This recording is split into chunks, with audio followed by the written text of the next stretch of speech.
जय श्री कृष्णा, जय श्री राधे।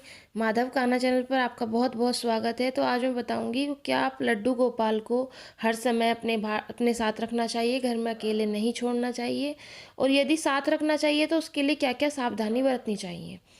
तो लड्डू गोपाल जी की सेवा और उनकी देखभाल का बहुत अधिक महत्व होता है, और हर भक्त के लिए उनके प्रति प्रेम और समर्पण अनमोल होता है। यह सही है कि कोई लोग मानते हैं कि लड्डू गोपाल जी को अकेले नहीं छोड़ना चाहिए और उनकी प्रतिदिन सेवा और पूजा करनी चाहिए। इसलिए जब भक्त घर से बाहर जाते हैं तो विभिन्न तरीकों से उनकी सेवा का ध्यान रखना चाहिए। तो आज मैं आपको बताऊंगी कि कैसे आप लड्डू गोपाल जी की सेवा कर सकते हैं जब आप बाहर ले जाएं। तो यात्रा के दौरान साथ ले जाना। कुछ भक्त अपने लड्डू गोपाल जी को एक छोटे मंदिर में विशेष बॉक्स में रखकर अपने साथ ले जाते हैं, ताकि वे जहाँ भी जाएं उन्हें अपनी परिस्थिति में रख सकें और उनकी सेवा कर सकें।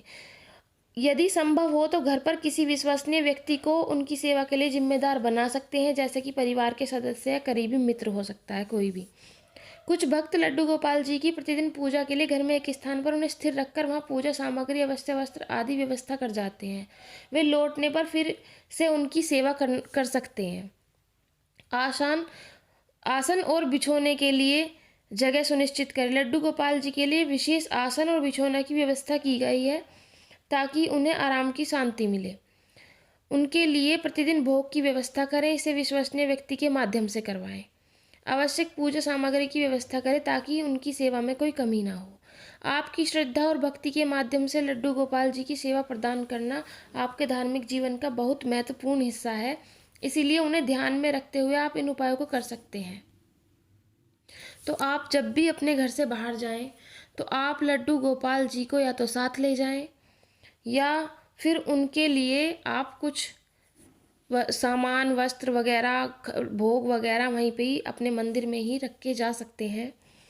तो मैं अभी लड्डू गोपाल जी को अपने घर के सदस्य के किसी तरह रखा जाता है। ऐसा जिस छोटे बच्चे की हम दिन भर सेवा करना, टहल करनी पड़ती है, उसी प्रकार कान्हा जी को प्रसन्न रखने के लिए सो जतन करे जाते हैं।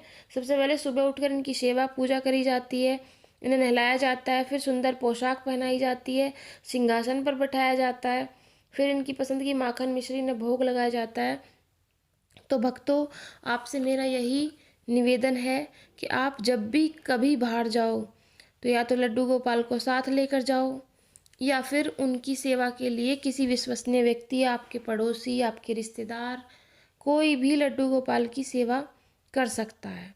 आप किसी सहेली के यहाँ जिसे आप ज़्यादा मानते हो, विश्वसनीय हो, आपको उन पर भरोसा हो कि वो आपके लड्डू गोपाल जी को अच्छे से उनकी सेवा कर पाएंगे, तो आप ऐसे ही किसी व्यक्ति को चुनें जब भी आपको कहीं बाहर जाना हो। अन्यथा आप भगवान जी को, मेरे कान्हा को, मेरे लड्डू गोपाल को मंदिर में भी बिठा सकती हैं, मंदिर में भी बिठा के जा सकती हैं।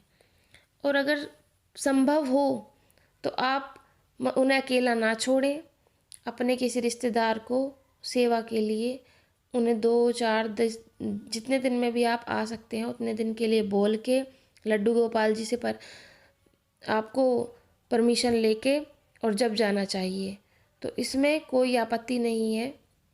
ये हमारे घर के सदस्य के जैसे होते हैं और इनके दिन में 3 4 बार भोग लगाया जाता है।